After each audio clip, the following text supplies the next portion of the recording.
Hi అండి, అందరికీ నమస్తే. నేను మీ సునీల్ మద్దాల. ఏ ఉద్యమం కరెక్ట్? ఏ ఉద్యమంలో నిజాయితీ ఉంది? ఏది అసలైన ఉద్యమం? ఇదే కదండి నేను చెప్పింది, ఇదే కదా నా టైటిల్. కాబట్టి ఇప్పుడు మాట్లాడుకుందాం. అమరావతి ఉద్యమం లేదా విశాఖ ఉక్కు ఉద్యమం. అసలు ఈ ఉద్యమాల్లో దీనికి ఎందుకు కంపేర్ చేస్తున్నాం అని కొంతమంది చాలామంది మేధావులు అడగవచ్చు ఈ మాట. ఏమనంటే అమరావతి ఉద్యమానికి విశాఖ ఉక్కు ఉద్యమానికి ఎందుకు కంపేర్ చేస్తున్నావు అని కొంతమంది మేధావులు అడగచ్చు. చెప్తాను నేను. ఏంటంటే ఏదైతే అమరావతి ఉద్యమానికి అప్పుడు చంద్రబాబు నాయుడు గారు కానీ పవన్ కళ్యాణ్ గారు కానీ ప్రతిపక్షంలో ఉన్నారు. ఆ ఉద్యమం పట్ల ముందు వెనక కర్త కర్మ క్రియ వాళ్ళే ఉండి నడిపించినటువంటి గొప్ప బృహత్కారమైనటువంటి కార్యక్రమం ఏదైనా ఉందంటే కనుక అమరావతి ఉద్యమం. దాంట్లో ఎలాంటి డౌట్ లేదు. అలాగే ఉక్కు ఎందుకని విశాఖ ఉక్కు గురించి కూడా దీన్ని కంపేర్ చేస్తామని అంటే కనుక దీనికి ఉండే తేడాలంటే చెప్తాను. ఇప్పుడు ఏం జరుగుతుంది రాష్ట్రంలో చెప్తాను. కాబట్టి ఖచ్చితంగా ఫస్ట్ మీ బాధ్యతగా అయితే కనుక లైక్ చేయండి. లైక్ చేస్తే ఈ ఇన్ఫర్మేషన్ ఎక్కువ మందికి షేర్ అవుతుంది. ఏ ఉద్యమాలు కావాలి ఆంధ్రప్రదేశ్కి, ఎలాంటి ఉద్యమాలని ఆంధ్రప్రదేశ్ ముందుండి నడిపించాలి, ఏ ఉద్యమాల్లో నిజాయితీ ఉంది అనేది ప్రజలకు తెలియాలి. కాబట్టి మీ బాధ్యతగా ఫస్ట్ లైక్ చేయండి. లైక్ చేసిన తర్వాత అంతే విధంగా అంతే బాధ్యతగా ఏ ఉద్యమం మీకు కరెక్ట్ అనిపిస్తుంది. నేను చెప్పడమే ఉంది, నేను పెద్ద గొప్ప మేధావినేం కాదే. కాబట్టి మీరెంతో నేను అంతే. కాబట్టి మీ అభిప్రాయం ఎలాగో నా అభిప్రాయం ఎలాగా, ఇది నా అభిప్రాయం. మీ అభిప్రాయం ఏంటో ఖచ్చితంగా తెలియజేయండి. ఏ ఉద్యమం కరెక్ట్? అమరావతి రాజధాని ఉద్యమం కరెక్టా? విశాఖ ఉక్కు ఉద్యమం కరెక్టా? ఏ ఉద్యమం కరెక్ట్? దాని గురించి తేడాలు మీకు చాలామందికి గుర్తుండి ఉంటుందండి. ఏంటంటే మనం 10th క్లాస్ అలా ఉన్నప్పుడు దీనికి భేదాలు మధ్యలో గీత గీసి దాంట్లో రాయమనేవారు. భేదాలు గుర్తించండి, లేకపోతే దీనికి మధ్య తెలియజేయండి అని చెప్పేవారు. డిఫరెన్సెస్ అనుకుంటా. కాబట్టి అలాంటి ఒక డిఫరెన్సెస్ మనం ఇప్పుడు చూపించబోతున్నాం. కాబట్టి ఇప్పుడు ఏంటంటే అమరావతి రాజధాని ఉద్యమం గురించి చెప్పుకుందాం. ఎందుకంటే అప్రాతిహతంగా మన వాళ్ళకి అది చాలా బాగా జరిగినటువంటి ఉద్యమం. అంటే 2019లో ఆంధ్రప్రదేశ్ ప్రభుత్వం రాష్ట్రానికి 3 రాజధానులను ప్రకటించడంతో అమరావతి ఉద్యమానికి బీజం పడింది. గుర్తుండే ఉంటుంది చాలామంది. జగన్మోహన్ రెడ్డి గారు వచ్చిన తర్వాత పరిపాలన ఒకే చోట హైదరాబాద్లో ఉండిపోకూడదు, హైదరాబాద్ మోసం చేసినట్టే రేపు వద్దుట ఎక్కడ ఒకటే ఉంటే కనుక అలాగా మళ్ళీ మోసం జరుగుతుంది. ఒక్కసారి మోసపోయారు ఆంధ్రప్రదేశ్ ప్రజలు, హైదరాబాద్ విషయంలో మోసపోయారు, నాశనం అయిపోయారు. మరలా రెండోసారి అలా జరగకూడదు, అలా మోసపోకూడదు, నాశనం అయిపోకూడదు. ఒకే చోట అభివృద్ధి అనేది కరెక్ట్ కాదు.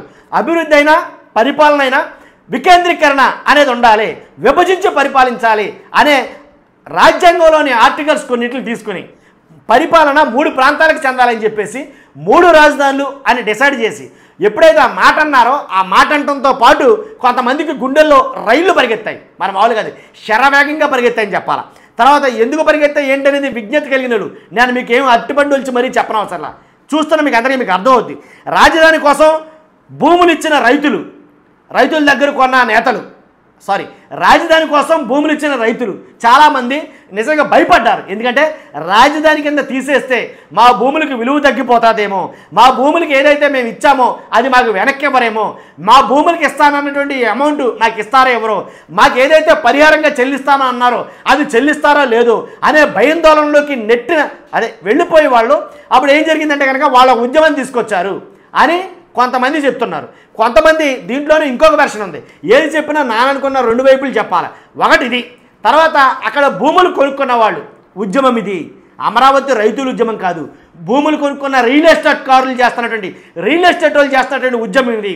ఎందుకంటే భూములు స్వలాభాగాన్ని కొనుక్కుని దాన్ని 1కి 10 అంతలు ఎక్కువ రేట్లతో అక్కడ అమ్మటానికి, ఒక రియల్ ఎస్టేట్ దందా నడపడానికి రియల్ ఎస్టేట్ వ్యాపారస్తులు అంటే రాజకీయ నేతల్లోనే టీడీపీలోనే చాలామంది అక్కడ భూములు కొన్నారు. వాళ్ళ భూముల విలువ అమాంతంగా తగ్గిపోద్దని భయమేసి ఎలాంటి ఉద్యమాన్ని ఒక దాన్ని క్రియేట్ చేశారు అని నాననుకున్న ఇంకో వైపు ఉందన్నమాట. కాబట్టి అందుగురించి ఈ చట్టాన్ని అక్కడ వ్యతిరేకించారు ఈ ఉద్యమం ద్వారా. ఏ చట్టం అంటే అది వికేంద్రీకరణ, అన్ని ప్రాంతాల సమగ్ర అభివృద్ధి 2020 అనే చట్టం ఏదైతే ఉందో దాన్ని వ్యతిరేకించి ఉద్యమాన్ని ప్రారంభించారండి. ఈ ఉద్యమం మెయిన్ ఎక్కడ ప్రారంభమైందంటే కృష్ణా గుంటూరు జిల్లాలోని 29 గ్రామాల్లో ఎక్కువగా స్టార్ట్ అయింది. ఆ 29 గ్రామాలు ఏంటి? సారవంతమైన భూములు. ఇది మీరు అండర్లైన్ చేశాలి. సారవంతమైన భూములు ఎందుకన్నానంటే గూగుల్లో మీరు సెర్చ్ చేయండి, ఎంతమంది చూస్తున్నారు అంతమంది. అమరావతి రాజధాని ఉద్యమం అని గూగుల్లో సెర్చ్ చేయండి, ఏమని వస్తుంది మీకు? గూగుల్లో సెర్చ్ చేయగానే అమరావతి రాజధాని ఉద్యమం సెర్చ్ చేయగానే ఏంటి ఒక మ్యాటర్ అయితే కనుక వస్తుంది చాలా మటుకి. దాంట్లో ఇంపార్టెంట్ నోటీస్ చేసినవి, నేను నోటీస్ చేసిన ఏంటంటే 29 గ్రామాల్లో సారవంతమైన భూములు రాజధానికి ఇచ్చారంట.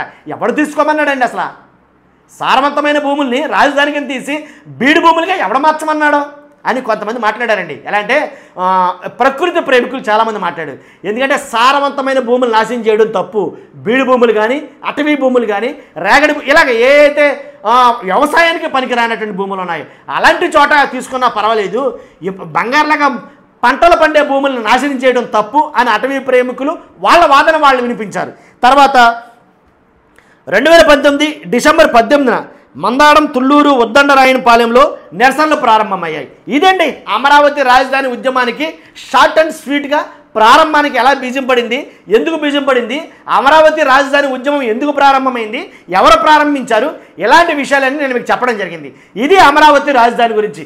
అమరావతి రాజధాని కాకపోతే వచ్చే నష్టం ఏంటి, ఇప్పుడు ఏం చెప్తున్నారు, అమరావతి రాజధానిగా ఉండొచ్చా లేదా అనే దాని మీద మద్రాస్ ఐఐటి వాళ్ళు, చెన్నై ఐఐటి వాళ్ళు, ఇలా చాలామంది నిపుణులు వచ్చి పరిశీలించిన పిదప కొంతమంది ఏం చెప్తున్నారు, శ్రీకృష్ణ మిషన్ కమిటీ ఏదైతే ఉందో వాళ్ళు ఏం చెప్పారు, ఇవన్నీ చూసుకుంటే అది అసలు రాజధానికి అనుకూల యోగ్యమైందే కాదు, అక్కడ పెద్ద పెద్ద భవంతులు కట్టడానికి పనికిరాదు అని ఒక రకమైన వాదన ఉంటే, లేదు అది చాలా బాగా కుదురుతుంది, అవసరమైతే 15-16 రిజర్వాయర్లు కట్టి నీరు చుక్క లోపలికి రానివ్వకుండా ఆఫ్ చేసి రాజధానిని మేము కాపాడుతాం, ఎన్ని లక్షల కోట్లైనా సరే అమరావతి రాజధానిని కాపాడే బాధ్యత మాది అని జస్ట్ నిన్ననే ఎవరో నారాయణ గారు, పొంగుటూరు నారాయణ గారు ఆ మంత్రివర్యులు చెప్పడం జరిగింది. కాబట్టి ఎందుకంత ఇది, కాబట్టి ఇది ఒక వెర్షన్ అండి అమరావతి రాజధాని ఉద్యమం గురించి. ఈ ఉద్యమం ఎలా ఏర్పడింది, ఉద్యమంలో పాల్గొన్న వాళ్ళందరూ కూడాను ఎవరు 1500 రోజులు ఉద్యమం చేశారంటే కనుక వాళ్ళందరినీ ఎవరు నడిపించారు, ఎవరున్నారు, తర్వాత ఏంటనేది నేను మీకు చెప్పడం అసలు విజ్ఞత కలిగిన వాళ్ళకి క్లియర్గా అర్థమవుతుంది, దాంట్లో ఎలాంటి డౌట్ లేదు. తర్వాత విశాఖ ఉక్కు ఉద్యమం, దీని గురించి చెప్పుకోవాలి. ఎందుకంటే ఉద్యమం అంటే పవిత్రత ఉంటుందండి కొన్ని వాటిల్లో. అంటే మిగిలిన ఉద్యమాలని అపవిత్రత ఉంటాయంటే కాదు నేను అనేది, అంటే కొన్ని ఎమోషన్స్తో కూడుకున్నవి ఉంటాయి. అమరావతి ఉద్యమానికి ఎమోషన్స్ లేదా, ఉన్నది. అమరావతి ఉద్యమానికి కూడా ఎమోషన్స్ ఉంది, అది వేరే ఎమోషన్, ఇది వేరే ఎమోషన్. ఏంట్రా అసలు విశాఖ ఉక్కు ఉద్యమానికి ఎమోషన్కి సంబంధం ఏంటని తగలయ్య అని అనుకోవద్దు. ఏంటంటే విశాఖ ఉక్కు ఉద్యమం వేరే రాష్ట్రాల్లో పెడతారన్నప్పుడు కాదు, మా రాష్ట్రంలో పెట్టాలని నిరసనలు చేశారు. నిజంగా నిరసనలు అంటే సాదాసీదాగా పొద్దు టిఫిన్ చేసేసి మధ్యాహ్నం చికెన్ బిర్యానీ తిని సాయంకాలం దమ్ బిర్యానీ తిని ఈ రకమైన నిరసనలు దీక్షలు చేపట్ల, అర్థమైందా? కాబట్టి ఎలాంటి దీక్షలు అంటే కనుక ఇంచుమించుగా 32 మంది ప్రాణాలు అర్పించేశారు విశాఖ ఉక్కు ఫ్యాక్టరీ కోసం, వైజాగ్ స్టీల్ ప్లాంట్ కోసం ఇంచుమించుగా 32 మంది ప్రాణత్యాగాలు చేశారు. అది ఎమోషన్ అంటే కనుక. తర్వాత అంతేకాదండి, ఎవరైతే నాయకులు ఉద్యమ నాయకులుగా చరిత్ర చిరస్థాయిలో నిలిచిపోయారంటే కనుక వాళ్ళ పేర్లు అలా లిఖించబడి ఉంటాయి. వాళ్ళ పేర్లు చెప్తాను చూడండి. తెన్నేటి విశ్వనాథం గారు, ఉద్యమ నాయకుడు తెన్నేటి విశ్వనాథం గారు ముందు నడిపించారు విశాఖ ఉక్కు ఉద్యమం గురించి. అమృతరావు గారు, తర్వాత ప్రతి శేషయ్య గారు లాంటి మహోన్నతమైన ఉద్యమకారులు ఈ ఉద్యమానికి ముందుండి నడిపించారు. కాబట్టే వాళ్ళ పేర్లు ఇప్పటికీ గుర్తున్నాయి. చెప్పండి టక్కమని, అమరావతి ఉద్యమంలో ఉన్నటువంటి మెయిన్ నాయకులు 1-2-3 పేర్లు చెప్పండి, టక్కమని చెప్పండి. కష్టం, చాలా కష్టం. కాబట్టి ఇలాగ నేను ఏంటంటే ఉద్యమాలు చేస్తే కాదు, దాని వెనక స్వలాభం కోసం చేస్తున్నారా, సొంత లాభం కోసం చేస్తున్నారా, లేదా దాంట్లో ఏమన్నా ఉందా అనేది గ్రహించాలి ప్రజలు. కాబట్టి ఇలాంటి ఉద్యమంలో 1971లో నాటి ప్రధాని ఇందిరాగాంధీ శంకుస్థాపన చేసింది విశాఖపట్నం స్టీల్ ప్లాంట్కి. కాబట్టి 26,000 ఎకరాల్లో దీన్ని ప్రారంభించాలని ఆమోదించడం జరిగింది. ఆంధ్రప్రదేశ్లో దీనికి 10,000 కోట్లు ఇచ్చి, అప్పట్లోనే 10,000 కోట్ల రూపాయలు ఇచ్చి 20,000 ఎకరాల భూములు ఇచ్చి సహకరించింది ఆంధ్రప్రదేశ్ ప్రభుత్వం. అలాంటి వైజాగ్ స్టీల్ ప్లాంట్ అప్రాతిహతంగా ఏంటి ఎలా దినదినం ప్రవర్ధమానంగా విరాజిల్లుతూ ఇంచుమించుకు ఎలా అంటే మినీ రత్న నుంచి ఏంటి నవరత్న స్థాయికి ఎదిగింది. అంటే స్టాండ్ బై స్టాండ్ తీసుకుంటూ ఎలా అంటే 1,00,000 కోట్లు కానించి 1,000 కోట్లు కానించి 1,00,000 కోట్లు, 1,00,000 కోట్లు కానించి లక్షల కోట్లు, ఇలాగా ఎప్పుడూ చూడనటువంటి లాభాన్ని ఆర్జించింది విశాఖపట్నం నుండి వైజాగ్ స్టీల్ ప్లాంట్. అలాంటి స్టీల్ ప్లాంట్ని ముడి సరుకు కొరతతోటి, మెయిన్ రీజన్ ముడి సరుకు కొరతతోటి, అలాగే దాన్ని మేము పోషించలేమని ఏంటి ఏదో రకంగా దాన్ని మభ్యపెట్టి మసిపూసి మారడిగా చేసి అలాంటి ఉక్కు పరిశ్రమని స్టీల్ ప్లాంట్ని మొత్తం మూత వేసే దిశగా చర్యలు కలుపుతూ ఉంటే, పావులు కలుపుతూ ఉంటే, ఎలక్షన్ ముందు వచ్చి మాట మాట్లాడాడు నాయకుడు, ఎలక్షన్కి ముందు, ఎలక్షన్ తర్వాత ఒక మాట మాట్లాడాడు, ఇప్పుడు అసలు మాట్లాడనే లేదు ఒక నాయకుడు. కాబట్టి ఇలాగా వీళ్ళు కూడా విశాఖ ఉక్కు ఉద్యమం కూడా 1316 రోజులు అక్కడ యూనియన్ నాయకులు, ఇప్పుడు ప్రజెంట్ ఉద్యమం జరుగుతుంది. ఇంకా ఇప్పుడు కూడా స్టిల్ టుడే ఈ రోజు కూడా అక్కడ ఉక్కు ఉద్యమం జరుగుతూనే ఉంది.